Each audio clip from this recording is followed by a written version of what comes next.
Rio favelas are communities of intense sociability, of intense social life. They have a culture, they are known for the levels of social capital they present.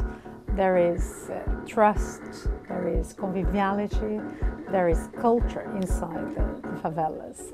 They are not only places of poverty and exclusion, they are not only places of violence and drug trading, they are places where communities have been able to produce a life that is rich and deserves to be known for what it is.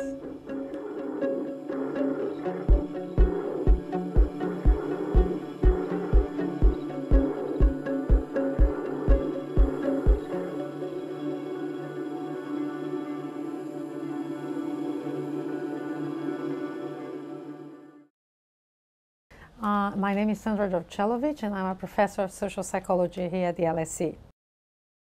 I think favelas today have very little to do with the traditional images we had of a shanty town. Many of the favelas in Rio today have good levels of urbanization. People who live in favelas are ordinary people who have jobs, who go into the city, who have, of course, are very much exposed to poverty and social inequality, but they are not people who don't have a normal life, as it were. The state is not really present there. You don't find services, you don't find commercial activities in favelas. They are areas of the city that lack basic state services. The only institutional presence in favela communities is the police, because the police has been conducting a war with the drug trade since the mid-80s.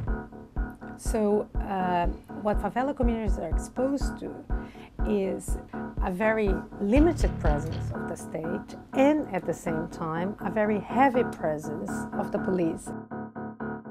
From 2006 onwards, I started to work in Brazil looking at how grassroots organizations, bottom-up social movements were producing new responses to the chronic and historical inequality that were characterizing cities like Rio. The key aim of our research was to look at how communities living in poverty and deprivation can produce positive responses.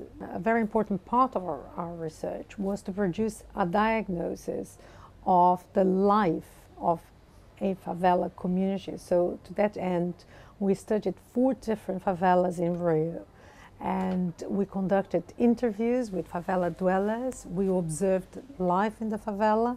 We observed a number of new initiatives that were producing social development from below. So what we decided to do was to look at the responses favela communities were giving to their conditions of life. And we were studying 2 grassroots organizations that work in the favelas of Rio, AfroReggae and CUFA.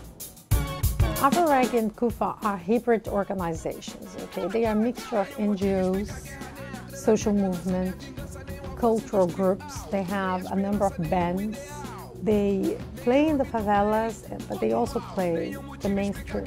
They connect to all kinds of cultural groups in the city. These are organizations that are turning the traditional model, the NGO, upside down. They are not people who come from the outside with a proposal to intervene in the favelas, but they were produced by the favelas and work in the favelas. They have a very explicit mission, okay? They describe themselves as organizations who want to give visibility to the invisible, to project the lifestyle and the culture of favela communities into the wider public sphere. Favelas are usually hidden from Rio. They are thought of as places of criminality. So what they want to do is basically showcase the vitality and the richness of favela culture. They are communities where people live, work, lead normal lives, Yes, they are exposed to poverty. Yes, they have been lacking in state services for generations, for many, many years. But the truth is that Rio depends on the favelas and could not be what it is without the favelas. They are part of what the city is.